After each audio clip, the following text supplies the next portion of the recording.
Halo guys, David sini dan coba cari persamaan HP-HP ini ya. Ada Samsung S22 Ultra, terus ada Oppo Find X5 Pro, terus ada Sony apa ini? Gak dijual di Indonesia soalnya. Xperia One Mark IV. Nah, terus ini ada ROG Phone 6 Pro, ada Zenfone 9 sama Xiaomi 12 Pro. Persamaannya apa? Gampang ya jawabannya. Mahal. Wajar, semuanya ini HP flagship dari tiap brand, yang terbaik dari tiap merek, yang teknologinya mentok atas, spek maksimal, fitur paling lengkap. Dan uniknya, semua pakai prosesor yang sama dari Qualcomm, Snapdragon 8 Gen 1 atau 8 Plus Gen 1. Jadi aman ya buat bilang kalau HP Android kelas paling atas pasti pakai Snapdragon. Dari dulu juga kayak gitu sih. Kalau ada flagship baru, ngarepnya pakai Snapdragon. Udah tradisi lah. Sama kayak kalau mau belanja, udah pasti saya auto buka aplikasi Tokopedia. Udah paling bener lah itu. Produknya paling lengkap, harganya juga mantap. Apalagi di akhir bulan kayak sekarang, ada waktu Indonesia belanja, WIB. Belanja minimal 20.000 bisa dapat bebas ongkir, plus ada diskon juga sampai 90%. Udah kebiasa banget lah, akhir bulan pasti WIB. Buat buktiin promonya bisa cek link di bawah. Sampai di mana tadi? Oh iya, HP flagship pasti pakai Snapdragon. Makanya pas saya diundang Qualcomm buat ngintip teknologi prosesor Snapdragon 8 Gen 2, langsung auto yes, acara penting tuh. Calon otak HP flagship 2023 coy. Dari prosesor doang kita bisa lah dapetin gambaran kira-kira gimana kualitas HP-HP mahal dari Samsung, Vivo, Oppo, Realme, Xiaomi, iQOO, dan lain-lain di 2023. Terus Infinix Fit nggak disebut? Infinix kayaknya nggak pakai Snapdragon ya, soalnya Pawang Mediatek. Jadi apa nih yang baru dari Snapdragon 8 Gen 2? Banyak sih. Buat saya ada 10 poin yang nyantol. Lebih banyak, tapi 10 aja yang nyantol. Poin pertama tentu aja soal performa, pasti naik. Di sini saya pakai contoh ROG Phone 6 Pro aja yang pakai Snapdragon 8 Plus Gen 1. Ini udah yang paling maksimal performanya. Kemarin di Antutu 9 dia dapat skor yang luar biasa tinggi, 1,1 juta. Nah, kalau Snapdragon 8 Gen 2, pas kemarin kami tes langsung, lihat langsung, skornya 1,27 juta. Naik sekitar 15%, lumayan. Tapi yang harus diingat, skor 1,27 juta itu skor maksimalnya ya. Benchmark yang kami jalanin itu di HP customan Qualcomm biar performanya maksimal. Lihat aja bentuknya. Bulky, boring, nggak menarik. Karena dia nggak peduli estetik, yang penting performanya gacor. Kalau udah masuk ke body HP lain, misalnya mungkin kayak S23 anggap aja, atau Xiaomi 12 yang mana? Kayak Xiaomi 12, kan mereka harus bikin HP-nya jadi cantik tuh biar ngejual. Dan ada kemungkinan desain cantik bikin performanya jadi kurang menarik. Kita udah lihat lah kasusnya di HP Xiaomi tahun lalu. Makanya tiap HP harus dites lagi, harus di-review sendiri pas udah keluar di pasaran. Minimal harusnya pada bisa nembus 1 juta ya. Terus ini poin kedua yang nyantol banget, dan harus saya ingat banget sih buat ngetes sendiri. Bener nggak sih klaim Qualcomm soal efisiensi daya Snapdragon 8 Gen 2 yang 40% sampai 45% lebih oke dari 8 Gen 1. Ini klaim gede dan penting. Malah lebih menarik dari poin pertama. Mesin yang bagus kan nggak cuma menang ngebut doang tuh, tapi soal hemat daya juga. Yang hemat-hemat malah berasa lebih futuristik nggak sih? Daripada ngejar ngebut-ngebutan doang. Makanya klaim 40% itu super menarik buat dibuktiin. Lo tau nggak, Innova sekarang yang baru udah ada mesin hybridnya? Tahu ya? Oh ya udah, berarti lumayan update. Future is now. Poin menarik nomor 3, Snapdragon 8 Gen 2 bakal diproduksi TSMC, pabrik prosesor yang paling oke. Yes! Perlu saya jelasin lebih jauh nggak? Kemarin kan prosesor Snapdragon sempat made by Samsung tuh, pabriknya Samsung, tapi hasilnya nggak maksimal. Panas, boros, jadi Qualcomm ganti pabrik lah ya, pindahin aja ke TSMC. Dan hasilnya adem, hemat, resep yang sama, tapi kokinya beda. Rasanya juga beda, Anda pasti udah tahu itu. Snapdragon 8 Gen 2 dibikin oleh koki terbaik, jadi aman. Poin keempat, Snapdragon 8 Gen 2 support ray tracing. Damn, buat gamer-gamer udah tahu ya kalau sistem ray tracing tuh beratnya minta ampun. Dia harus ekstra ngeproses pantulan cahaya, pantulan air, cermin, biar visual tuh jadi lebih nyata lagi. Biasanya buat nikmatin ray tracing gini, kita harus pakai GPU yang segede batako ya, kayak Nvidia RTX berapa gitu. Itu pun masih berat. Sementara Snapdragon 8 Gen 2 ukurannya cuma seupil gini. Dan dia udah bisa ray tracing. Tentu aja nggak bakal secanggih Nvidia ya, udah beda level lah. Tapi kayak nggak kepikiran aja kalau HP yang sekecil gini udah mulai punya visual next gen. Buat yang komen, ayolah bang, canggih-canggih juga mainnya ML. Tunggu bentar. Kayak nggak tahu aja, kalau ML juga ada area genangan-genangannya. Kalau airnya bisa mantulin bayangan hero, efek kan keren ya. Efek skill di hero itu bisa lebih nyata lagi, cahayanya dihitung, beh. Tapi yang harus diingat, teknologi ray tracing ini juga harus disupport sama developer ya. Kalau dari pihak gamenya nggak mau ribet, ya nggak bisa aktif juga. Sekarang sih udah ada beberapa developer yang fix bakal support, kayak game yang namanya War Thunder, sama ada Justice Mobile. Poin kelima, Snapdragon 8 Gen 2 punya sistem yang namanya Horizon Leveler. Simpelnya, Anda nyadar nggak kalau sekarang videonya agak miring dikit? Kayak nggak lurus gitu. Itu karena kameranya memang agak miring. Kameramennya saya sengaja suruh puterin dikit kameranya. Pas kita lagi rekam di HP juga kan, kadang kita tuh nggak nyadar kalau HP-nya agak miring.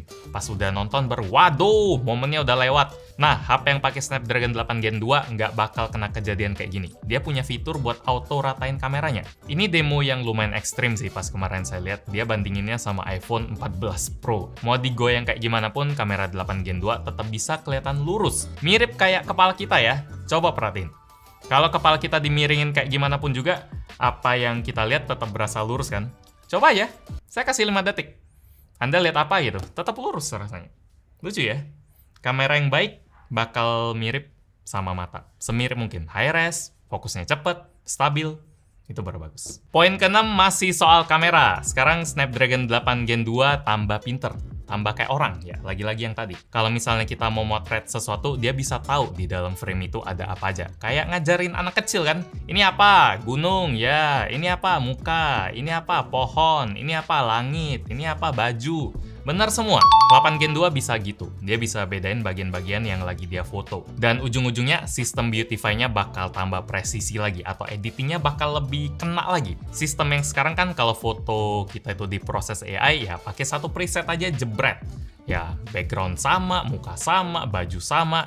Jadi kayak satu setting buat semuanya kurang oke lah. Tapi ke depannya HP bisa ngasih editan yang beda-beda buat tiap bagiannya. Nanti kalau kita pakai filter di TikTok, Snapchat, IG gitu, sistem trackingannya bakal lebih presisi lagi. Nggak bakal banyak yang bocor. Selama ini kalau kita pakai filter-filter gini, dia trackingannya pakai software aja. Ke depannya bakal bisa disupport oleh hardware juga. Gabungan hardware plus software pasti selalu lebih oke lah. Poin ke-7 masih soal kamera juga. Tapi ini sedap-sedap ngeri ya. Snapdragon 8 Gen 2, dia bisa bikin kamera HP kita selalu standby. Jadi kalau kita mau scan menu di tempat makan, kita nggak perlu buka kamera atau buka app lagi. Arahin aja HP kita yang lagi mati ke QR-nya. Dia bisa auto baca. Kalau saya langsung kepikir misalnya kita mau bayar GoPay, OVO, atau Kris yang ada QR gitu, kita nggak perlu buka app-nya lagi. Kita tinggal scan aja, HP lagi mati, terus tinggal pilih aplikasi mau bayar pakai apa, terus tinggal kasih PIN aja. Terus apa lagi? Peduli Lindungi, udah pasti kan. Tiap mau ke tempat umum, mau buka app, males banget. Nantinya harusnya tinggal scan aja, udah langsung kasih lihat security. Harus langsung masuk. Ya mungkin sampai dikira screenshot doang kali. Ya masih banyak lah faedahnya. Kalau kita mau unlock HP, kita nggak usah tekan tombol power lagi, kita tinggal angkat arena aja, udah langsung bisa kebuka. Ya, cuma gitu sih. Ada faktor seremnya juga. Kalau sistemnya dijebol, terus bisa diintip karena kameranya always on, ya sampai sekarang laptop aja masih banyak yang plesterin kan walaupun diklaim mati kameranya. Apalagi kamera yang diklaim standby terus, bukan mati. Kita bisa sih matiin fiturnya. Kalau itu pun sebenarnya Qualcomm juga bilang kalau sistemnya aman. Data kita itu cuma kesimpan di prosesor kayak fingerprint, nggak bisa diakses oleh luar. Sistemnya juga udah paten, jadi nggak bisa diutak-atik lagi, nggak bisa diubah, nggak bisa di-root gitu-gitu. Dan ingat, kameranya itu standby, bukan aktif. Standby-nya itu dia cuma ngelihat di resolusi VGA yang super burik. Dia cuma bisa aktif baru resolusi full kalau dia nggak deteksi ada muka, terus ada QR. Ya gitu-gitulah, ibarat mungkin kalau kita lagi tidur-tidur ayam di mobil gitu ya.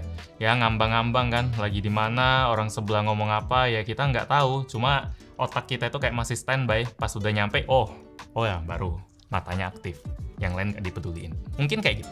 Poin ke-8. Snapdragon 8 Gen 2 akhirnya support kodek video AV1. Buat yang belum tahu, AV1 itu format video masa depan ya. Yang open source, yang lebih irit data dari format video biasa. AV1 udah mulai dipakai di YouTube, Netflix, Disney+, DLL. Mungkin kedengeran nggak penting, tapi ini bisa hemat daya loh. Selama ini HP-HP Snapdragon masih muter format AV1, pakai tenaga software aja, masih kerja keras. Sekarang Snapdragon 8 Gen 2 udah support dari hardware-nya langsung. Lebih efisien lagi, ini harus sih. Soalnya MediaTek udah dari zaman Dimensity 1000 loh, udah support AV1. Masa Qualcomm ketinggalan kan? Jadi ya ini oke lah. Poin ke-9, Snapdragon 8 Gen 2 udah support Wi-Fi 7.